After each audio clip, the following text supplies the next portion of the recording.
बस की दुनिया के दोस्तों, आप सभी को मेरा यानी हेमंत कुमार का प्यार भरा नमस्कार। आज हम बात करेंगे फ़िल्म दीवार की।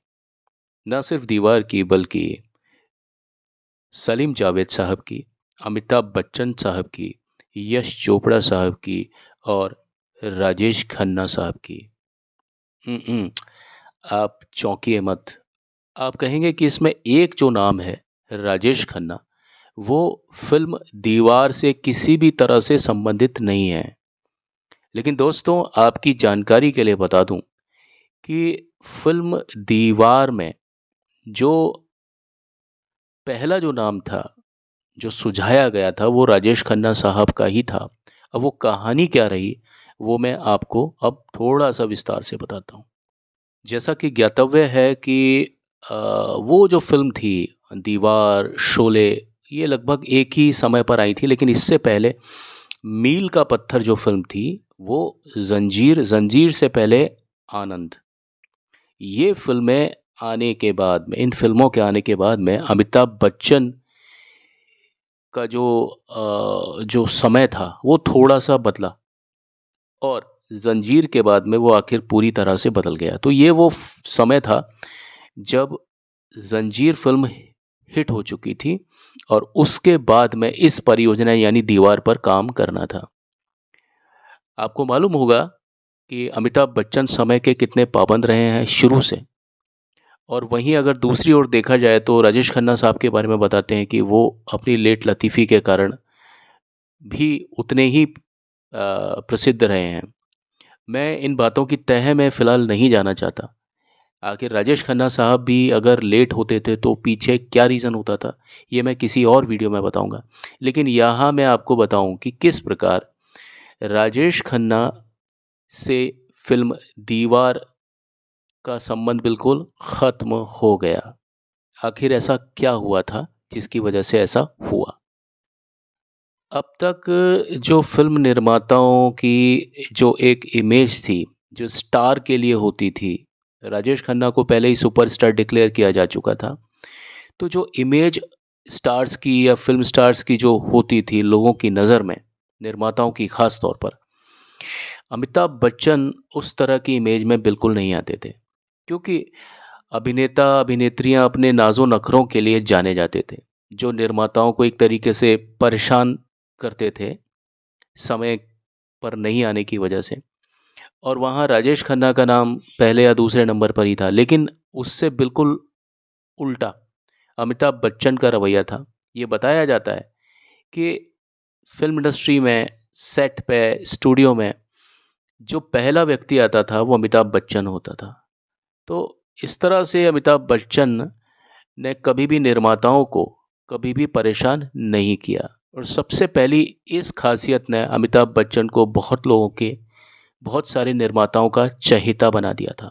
और वहीं दूसरी ओर जैसा कि मैंने बताया राजेश खन्ना साहब शूटिंग में देर से आने और कई बार देर से आने के बावजूद मूड ना होने की वजह से शूटिंग को कैंसल भी कर देने का मतलब राजेश खन्ना का ये स्वभाव हुआ करता था।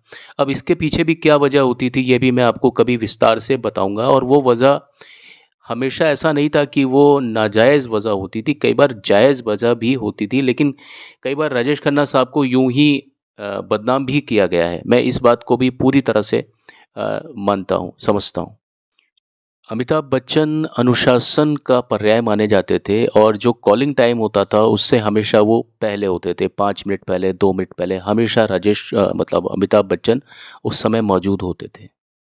सेट पर अमिताभ बच्चन का जो रवैया होता था डायरेक्टर के लिए बहुत ज़्यादा फॉलोइंग तरीका हुआ करता था कि वो कभी अपनी बात को डोमिनेट नहीं करते थे। वो हमेशा निर्देशक की बात को ध्यान से सुनते थे, जो डायरेक्टर चाहता है अमिताभ बच्चन सिर्फ उसके हिसाब से ही काम करते थे, ना कम ना ज़्यादा और ये उनका तरीका आज भी है। और यही वो दौर था कि जब राजेश खन्ना के खिलाफ एक लहर का एक आगमन होता है। ऐसा लगता है कि अचानक से सभी लोग राजेश खन्ना से विमुख होते जा रहे थे और अमिताभ बच्चन के चहेते बनते जा रहे थे। उस समय की अगर आप मैगज़ीन उठा कर के देखेंगे जो गॉसिप मैगज़ीन, उसमें यही सब कुछ होता रहता था। जिस मीडिया ने राजेश खन्ना को फेनोमेना नाम दिया था, उसी मीडिया ने बाद में उस नाम को निष्कासित करके एक्स फेनोमेना कह दिया था। राजेश खन्ना का जो एक करिश्माई दौर था, जिसमें वो अपनी अदाओं का जादू बिखेरते थे और सारी दुनिया उनकी तरफ देखती थी।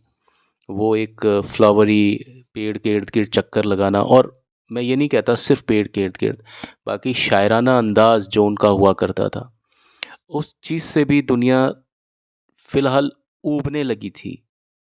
वहीं अगर हम यश चोपड़ा साहब की बात करें तो दीवार से कुछ दिन पहले ही यश चोपड़ा की फ़िल्म दाग आ चुकी थी और ये पूरी तरीके से बॉक्स ऑफिस पर हिट थी।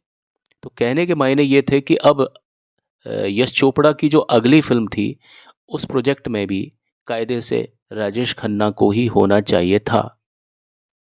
और इसी समय इत्तेफ़ाकन यश चोपड़ा साहब को सलीम जावेद साहब की लिखी हुई एक स्क्रिप्ट हासिल होती है और वो उस स्क्रिप्ट को देख कर के उस कंसेप्ट पर फ़िल्म बनाना चाहते हैं।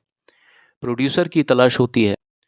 प्रोड्यूसर के तौर पर देखा गया, गुलशन राय से बात की गई और ये अंत में ये निर्धारित किया गया कि रोल के हिसाब से जो एंग्री यंग मैन का जो रोल मिलता है, वो राजेश खन्ना की बजाय अमिताभ बच्चन को मिलना चाहिए।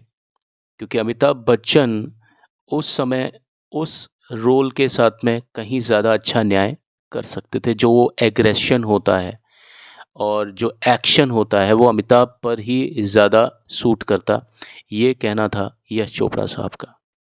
हालांकि राजेश खन्ना ने अपने एक इंटरव्यू में कहा कि पहले दीवार फिल्म को राजेश खन्ना के सामने बताया गया कि साहब आप इस फिल्म में हैं, और ये चीज़ यश चोपड़ा साहब ने राजेश खन्ना से कहा था कि आप इस फिल्म की पहली चॉइस हैं। जबकि इस चीज़ का जो अपोजिशन में, इस चीज़ के विरोध में सलीम खान साहब ने कहा कि इस तरह की कभी कोई बात ही नहीं हुई कि राजेश खन्ना साहब को फिल्म दीवार के लिए कंसीडर किया गया हो। और जैसा कि आपको मालूम है कि फिल्म ज़ंजीर और ज़ंजीर से पहले भी एक दो फिल्मों में जो काम किया था सलीम जावेद साहब ने, जिसमें उन्हें क्रेडिट नहीं दिया गया, उस फिल्म में जैसे हाथी मेरे साथी को उन्होंने बहुत अच्छे तरीके से, जैसे हम गानों को रिमास्टर करते हैं, वैसे उन्होंने उस पूरी फिल्म को ही चेंज कर दिया था। उसमें भी सलीम जावेद को कोई क्रेडिट नहीं दिया था, हाँ थोड़ा सा नाम लिखा हुआ था। तो ये वो समय था ज़ंजीर के बाद कि सलीम जावेद साहब का ही पूरा एक एक एक सिस्टम चलता था कि फिल्म का हमारी स्क्रिप्ट के लिए, हमारी कहानी के लिए कौन सा हीरो बिल्कुल फिट रहेगा, कौन सा हीरो बिल्कुल उपयुक्त रहेगा।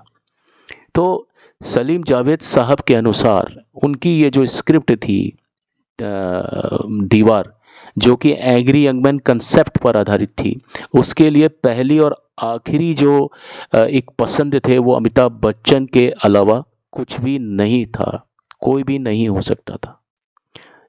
यश चोपड़ा साहब ने इसी फिल्म के समकालीन एक फिल्म और बनाई थी जिसका नाम है कभी कभी, और वो बड़ी ही शायराना अंदाज की फिल्म थी। आप इमेजिन नहीं कर पाएंगे अमिताभ बच्चन को कि अमिताभ बच्चन क्या इस तरह का कार्य भी कर सकते हैं। लेकिन मैं आपको सिर्फ कभी कभी की बात नहीं करूँगा, कई ऐसी फिल्में हैं जहां अमिताभ बच्चन ने इतनी अच्छी एक्टिंग की है, जहां तक बात शायराना अंदाज की है, अमिताभ का भी कोई जवाब नहीं है।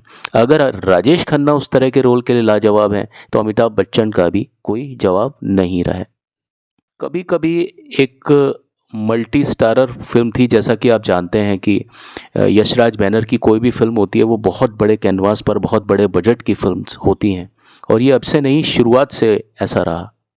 तो जहाँ तक कभी कभी का रोल है, वो राजेश खन्ना के पास जाना चाहिए था, मगर ऐसा नहीं हुआ। चलिए, दीवार में तो एक एंग्री यंग मैन वाला एक कंसेप्ट था, तो अमिताभ बच्चन को पूरा फिट बैठता है, लेकिन कभी कभी के लिए राजेश खन्ना को कॉल किया जाना चाहिए था। तो कहीं ना कहीं मुझे ऐसा लगता है कि संबंधों में कहीं कुछ दिक्कतें थी, प्रोफेशनल संबंधों में। इस समय तक आते आते वो जो चीज़ थी वो पूरी तरह से क्लियर हो चुकी थी। मैं बात कर रहा हूँ यश चोपड़ा साहब और राजेश खन्ना साहब के बीच के रिश्तों की, जबकि ये रिश्ते शुरुआत में बहुत अच्छे थे। बहुत ज़्यादा अच्छे थे। कई बार प्रेस पर्सन्स ने यश चोपड़ा साहब से ये सवाल पूछा भी, एक बार नहीं कई बार।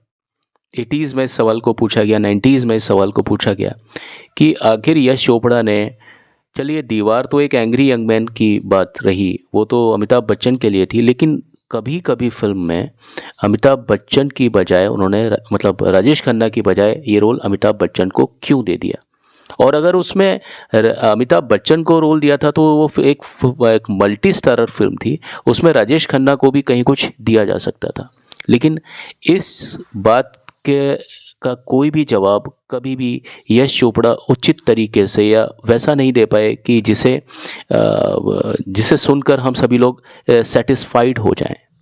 फिर भी यश चोपड़ा ने ये कहा कि वो जो रोल था उसका जो ताना बाना था वो इस प्रकार था कि फिल्म का जो हीरो है वो इमोशनल के साथ में, थोड़ा जज्बाती होने के साथ में, थोड़ा सा उसमें एक एक टफनेस, थोड़ा एक मैचो चीज़ भी समझ में आए। और अमिताभ बच्चन से बेहतर कुछ नहीं हो सकता था। अगर अमिताभ बच्चन किसी फिल्म में अगर पिस्तौल उठाते हैं तो लगता है कि ये आदमी वास्तव में ना सिर्फ पिस्तौल उठा सकता है बल्कि सामने जितने लोगों उनको ढेर भी कर देगा। तो ये कुछ बात अमिताभ बच्चन में दिखाई देती थी बहुत सारे लोगों को। और आप देखिए उसके बाद में न सिर्फ दीवार बल्कि त्रिशूल और कई फिल्में जिसमें अमिताभ बच्चन ही यश चोपड़ा की पहली और आखिरी पसंद बन करके रह गए थे। और इसके अलावा जब यश चोपड़ा से जब भी कभी उनकी शायराना फिल्मों के बारे में पूछा गया, अल्टीमेटली यश चोपड़ा कभी एक्शन के डायरेक्टर तो थे ही नहीं। वो अपनी हर फिल्म में कहीं ना कहीं कोई रोमांटिक एंगल रखते हैं।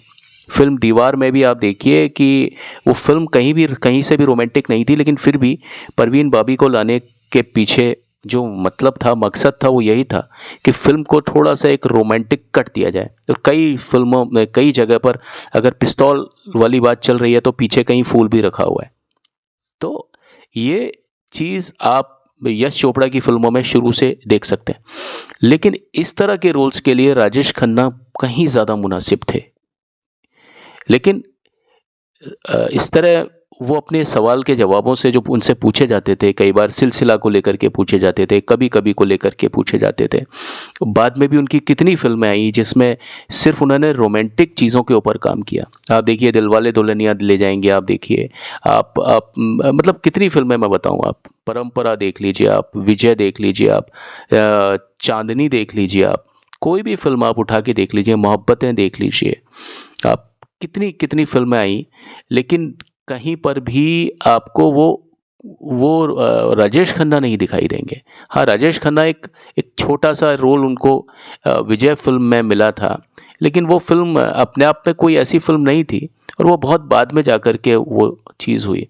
जहाँ तक बात सिलसिला की है, सिलसिला में भी अगर राजेश खन्ना को याद किया जाता तो राजेश खन्ना की वजह से फिल्म इंटरप्ट नहीं होती, बल्कि वो राजेश खन्ना की वजह से वो फिल्म बहुत अच्छी हो जाती। जब भी कभी इस तरह के सवाल प्रेस द्वारा यश चोपड़ा से पूछे जाते थे तो उन्होंने सिर्फ एक ही बात कही हर जगह कि मेरी अमिताभ के साथ में, और वो पर्टिकुलर एक एक टीम बनी जिसकी साथ में मेरी ट्यूनिंग इतनी अच्छी बैठी कि मैं उस ट्यूनिंग से कभी बाहर ही नहीं निकल सका। तो अब जिस टीम के साथ में आपकी ट्यूनिंग बैठ जाती है, आप एक उस कंफर्टेबल जोन में आ जाते हैं, तो वहाँ से निकलना थोड़ा सा आप उचित नहीं समझते। आपको लगता है कि सिर्फ ये है। लेकिन हाँ, सिलसिला के बाद में अमिताभ बच्चन के साथ में भी यश चोपड़ा का छोटा मोटा नहीं बहुत बड़ा मनमुटाव हुआ था। और आपने देखा उसके कितने साल के बाद में सन 2001 में सिलसिला 81 की फिल्म है, 81 की, 1981 की, और वहीं मोहब्बतें फिल्म में यानी लगभग 20 साल के बाद में ये दोबारा से एक साथ आए। आप देखिए 20-30 साल के बाद में। जहाँ तक काका यानी राजेश खन्ना के साथ के रिश्तों की बात है, यश चोपड़ा बताते हैं कि वो कभी भी ऐसे नहीं हुए कि ख़त्म हुए हों या बहुत बेकार हो गए हों। उनके साथ में मेरी बातचीत चलती थी, लेकिन हम लोग प्रोफेशनल एंगल पर एक साथ नहीं मिल सके।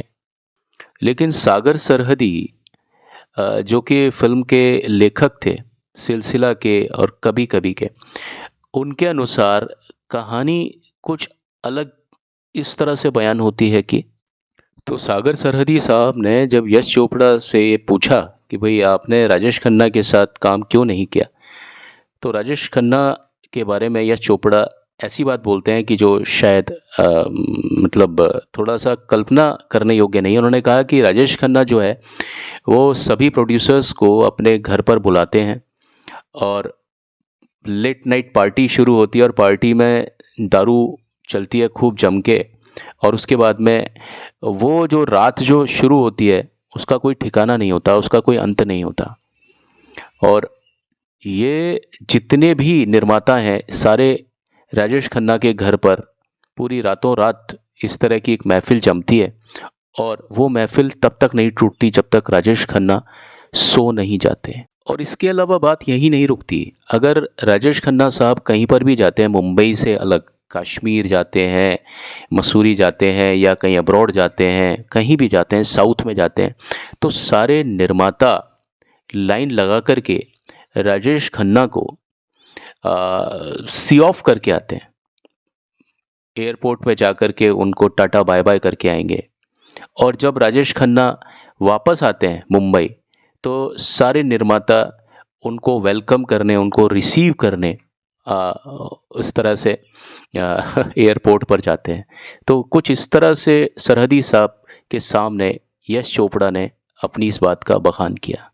तो यश चोपड़ा ने कहा कि मैं एक निर्माता, मैं एक निर्देशक हूँ, ये जो डिमांड्स हैं ये चीज़ मैं नहीं कर पाऊँगा। मैं अपना काम करूँगा या मैं ये सारी चीज़ें करूँगा। ये सभी बातें यश चोपड़ा और सागर सरहदी के बीच में एक इंटरव्यू के दौरान चली। लेकिन इसके पलटवार में भारती एस प्रधान, एक जर्नलिस्ट हैं, फिल्म जर्नलिस्ट, उन्होंने कहा कि ऐसा नहीं था कि कभी इस भीड़ में यश चोपड़ा शामिल नहीं थे, लेकिन यश चोपड़ा ने अपना एक स्टैंड लिया। जहाँ तक यश चोपड़ा राजेश खन्ना साहब को यूटिलाइज या यूज़ कर सकते थे, वहाँ तक यश चोपड़ा साहब ने भी ऐसा ही किया था। वो भी उनको एयरपोर्ट छोड़ने जाते थे, लेने जाते थे, लेकिन जैसे ही यश चोपड़ा को लगा कि भाई मैं राजेश खन्ना को मैक्सिमम यूज़ कर चुका हूँ, वैसे ही उन्होंने एकाएक राजेश खन्ना साहब से अपना रिश्ता तोड़ दिया। और बाद में जो हुआ वो सभी लोग सभी जानते हैं कि वो जो हिस्ट्री बनकर के एक व्यक्ति का पदार्पण हुआ जिसकी 13 फिल्में फ्लॉप हो गई थी, तो राजेश खन्ना नाम का जो एक चेहरा था वो एकदम से बादलों की तरह, उस प्रकाशमान एक स्थिति में बादलों की तरह उस पूरे समा को अपने आगोश में ले लिया, वो एंग्री यंग मैन की तरह आकर के। अगर ऐसा नहीं होता, अगर अमिताभ नाम का वो जियाला पैदा नहीं होता, तो यश चोपड़ा इस चीज़ को राजेश खन्ना के साथ में करते रहते, लगातार करते रहते, क्योंकि अमिताभ नाम का एक विकल्प सभी को, ना सिर्फ यश चोपड़ा को समझ में आया बल्कि सभी निर्माता निर्देशकों को समझ में आया कि अमिताभ बच्चन का जो रवैया था वो स्टार का रवैया नहीं था। और शायद अमिताभ बच्चन ने ये सारी चीज़ें बहुत ज़्यादा दिमाग से सोची कि जो चीज़ सारे स्टार्स करते हैं, नाजो नखरे करते हैं, मुझे वो नहीं करना, तभी मैं कुछ अच्छा कर पाऊंगा, तभी मैं कुछ हिस्ट्री क्रिएट कर पाऊंगा। नो डाउट अमिताभ बच्चन की एक्टिंग के आगे कोई कोई पानी तक नहीं मांगता, लेकिन उससे पहले अमिताभ बच्चन का डिसिप्लिन और वो रवैया जहां पर अमिताभ बच्चन सिर्फ सुनते हैं और निर्देशक के अलावा उनका कोई भी भगवान नहीं होता जब फिल्म की बात होती है, फिल्म सेट पर। और इस चीज़ में राजेश खन्ना एकदम विपरीत थे अमिताभ बच्चन के। लेकिन भारती एस प्रधान ने कहा कि यश चोपड़ा ने फिर भी अवसरवादिता से काम लिया। जब तक उनको लगा कि मैं राजेश खन्ना को निचोड़ सकता हूँ, उनका टैलेंट का एक एक ग्रैन्यूल ले सकता हूँ, तब तक उन्होंने इस चीज़ को किया। लेकिन जब उन्हें लगा कि मैं ऐसा क्यों करूं, क्योंकि राजेश खन्ना का मेरे को जितना यूज़ करना था उतना कर लिया, और अब मेरे पास में एक दूसरा विकल्प है अमिताभ बच्चन के रूप में, मैं उसके साथ काम करता हूं। तो ये चीज़ यश चोपड़ा के बारे में भारती एस प्रधान ने अपने कई इंटरव्यूज़ में लिखी भी और बताई भी। आखिर क्यों यश चोपड़ा ने एक बार जब राजेश खन्ना से मुंह मोड़ा तो कभी भी राजेश खन्ना को अपनी किसी भी फिल्म में, छोटी मोटी एक फिल्म विजय, उसके अलावा किसी फिल्म में कोई रोल नहीं दिया। लेकिन यश चोपड़ा के अलावा बहुत सारे ऐसे नामचीन डायरेक्टर्स थे और शायद यश चोपड़ा से भी कहीं ज़्यादा आगे। अगर मैं बात करता हूँ जे ओम प्रकाश साहब की, जो कि ऋतिक रोशन के नाना जी हैं, और शक्ति सामंता साहब की, तो उन्होंने राजेश खन्ना को कभी छोड़ा नहीं था।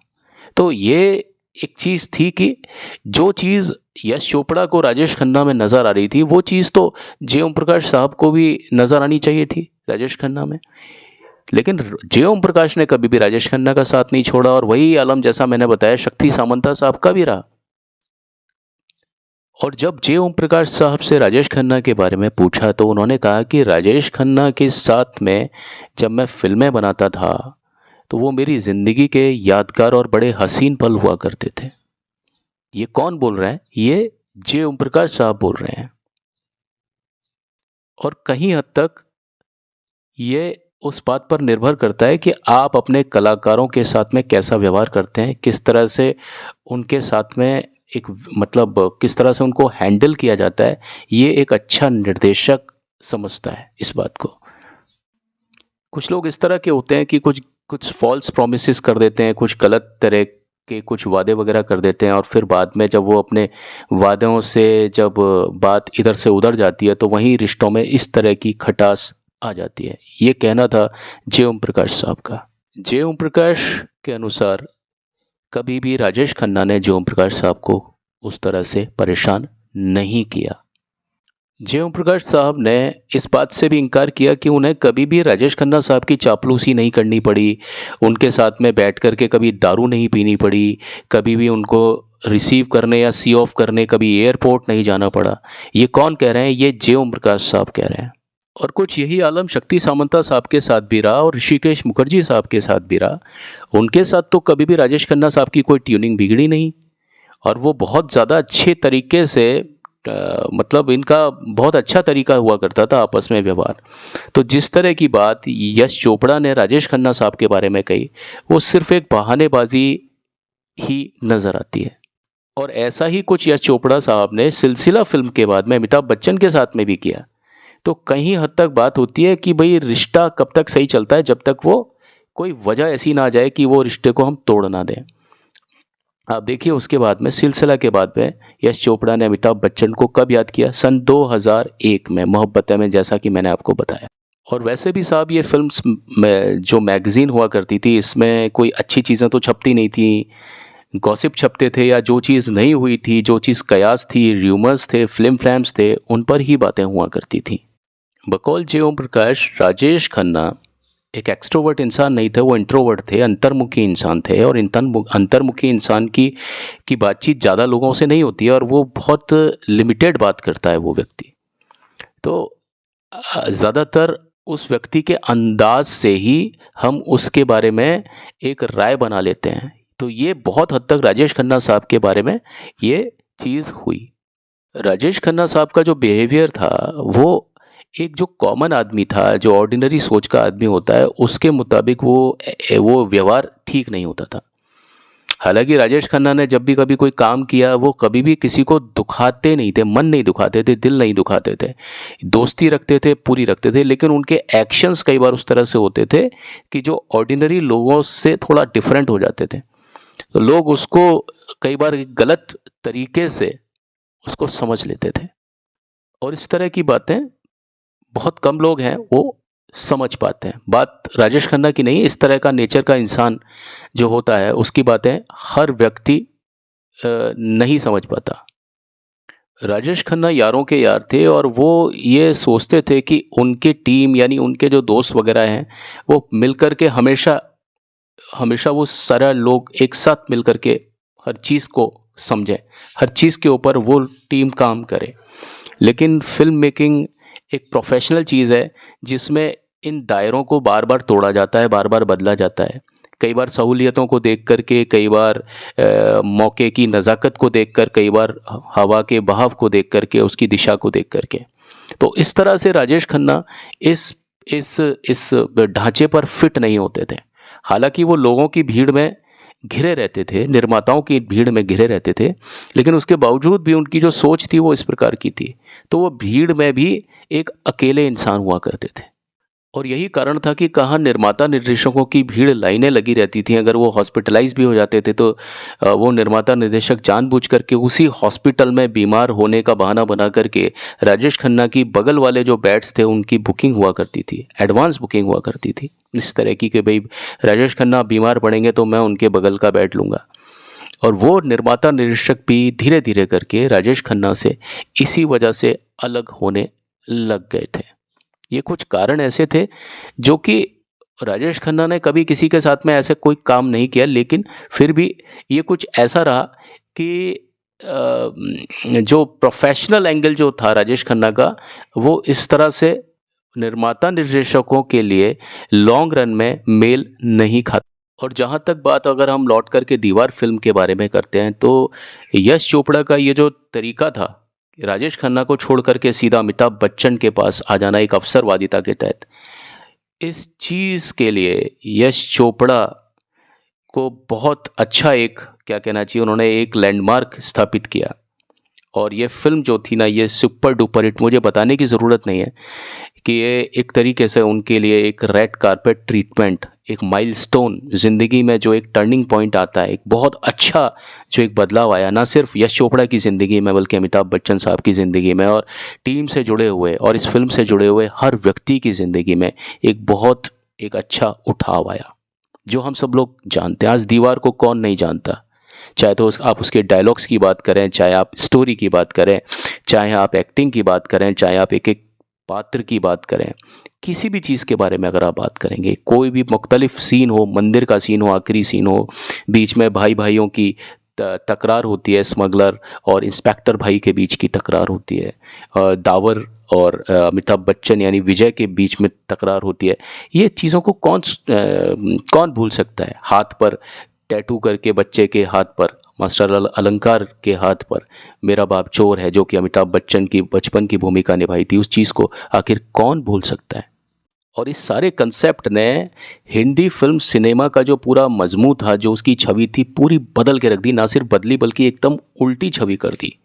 इससे पहले फिल्में इस प्रकार से नहीं बनाई जाती थी, इस प्रकार से सोचा ही नहीं जाता था, ये प्रोजेक्शन नहीं होता था।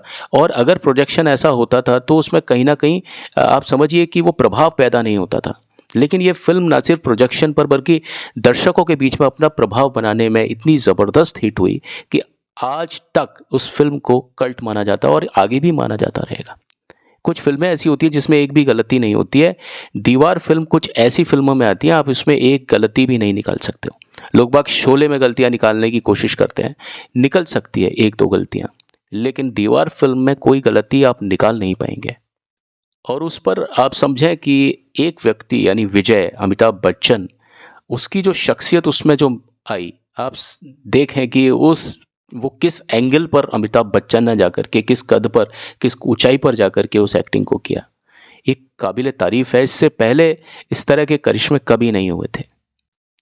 और इसके बाद में अमिताभ बच्चन का जो एकदम डिमांड थी और उनका जो विराट रूप था वो लोगों को समझ में आया। और ऐसा नहीं था कि अमिताभ बच्चन एंग्री यंगमैन की भूमिका में ही रहे। उस वक्त उनकी कई फिल्में ऐसी आई थी जहां पर अमिताभ बच्चन ने बहुत अच्छे रोल किए जो एंग्री यंगमैन से बिल्कुल अलग हटके हैं। उसी दौर में एक फिल्म आई थी चुपके चुपके, एक फिल्म आई थी मिली, जहाँ पर मिली में तो चलो ठीक है, थोड़ा सा एग्रेशन है आदि फिल्म से पहले तक, लेकिन बाद में थोड़ा सौम्यता है। आप चुपके चुपके में देखिए अमिताभ बच्चन का जो हास्य एक उनकी इमेज है वो किस तरीके से सामने आई, और उस इमेज को उन्होंने फिर बाद में फिल्म अमर अकबर एंथनी के आते आते तो पूरी तरीके से वो एक हास्य कलाकार के रूप में भी तब्दील हो चुके थे। अब मैं इस समय बात कर रहा हूँ अमिताभ बच्चन साहब के बारे में। और जैसा कि आपको मालूम होगा कि चुपके चुपके और मिली जो है वो ऋषिकेश मुखर्जी ने बनाई थी, और फिल्म जुर्माना जो थी वो बनाई थी बी आर चोपड़ा ने। और ये वही लोग थे, ये वही बैनर्स थे जो कि कुछ समय पहले तक राजेश खन्ना के लिए फिल्में बनाते थे। ना सिर्फ फिल्में बल्कि बहुत ज़्यादा कल्ट फिल्में बनाते थे। और जिस साल दीवार फिल्म रिलीज़ हुई उसी साल धमाके के रूप में उसी समय शोले फिल्म का भी आगाज़ हुआ। मैं शोले के बारे में तो क्या कहूँ, आप सब जानते हैं। और इन फिल्म्स ने पूरी तरीके से पलट फेर कर दिया, पूरा सिस्टम ही चेंज कर दिया फिल्म मेकिंग का। फिल्म को सोचना, स्क्रिप्ट के ऊपर एक्टिंग, सारी चीज़ें बदल गई। अमिताभ बच्चन का एक ऐसा एक रूप अवतार आया कि बस आप समझ लीजिए। हालांकि वो अवतार पहले भी था, जो कि 13 सुपर हिट फ्लॉप फिल्में दे चुका था। मतलब हिट फ्लॉप नहीं कह रहा मैं, सुपर फ्लॉप फिल्म्स दे चुका था। और अगर हम बात करते हैं शोले फिल्म की, शोले फिल्म में आप देखिए अमिताभ बच्चन की क्या एंट्री थी। हालांकि वो सिर्फ एक सह कलाकार थे उसमें। और ये भूलने वाली बात नहीं है कि उससे पहले सिप्पी बैनर की जो फिल्म थी वो राजेश खन्ना के साथ में ही थी। शम्मी कपूर, राजेश खन्ना और हेमा मालिनी के साथ में फिल्म अंदाज, जिंदगी एक सफ़र है सुहाना। और उसमें राजेश खन्ना की एक गेस्ट अपीयरेंस की वजह से ही वो फिल्म इतनी ज़्यादा ऊंचाइयों पर थी। मैं बात कर रहा हूँ फिल्म अंदाज की। लेकिन उसके बावजूद भी सिप्पी साहब ने भी राजेश खन्ना को याद नहीं किया शोले फिल्म में या शोले फिल्म के बाद कभी भी। अगर शोले फिल्म हिट थी तो अंदाज भी हिट थी। शोले फिल्म सुपर हिट ज़्यादा थी, लेकिन अंदाज भी कम नहीं थी। लेकिन फिर भी ध्यान देने वाली बात यह है कि सिप्पीज़ ने कभी भी राजेश खन्ना के साथ में काम नहीं किया। सिप्पीज़ ने काम किया फिर अमिताभ बच्चन के साथ में। शान फिल्म बनाई थी उन्होंने बाद में, और इस तरह से उन्होंने राजेश खन्ना को कभी कंटिन्यू नहीं किया, अमिताभ को ही कंटिन्यू किया।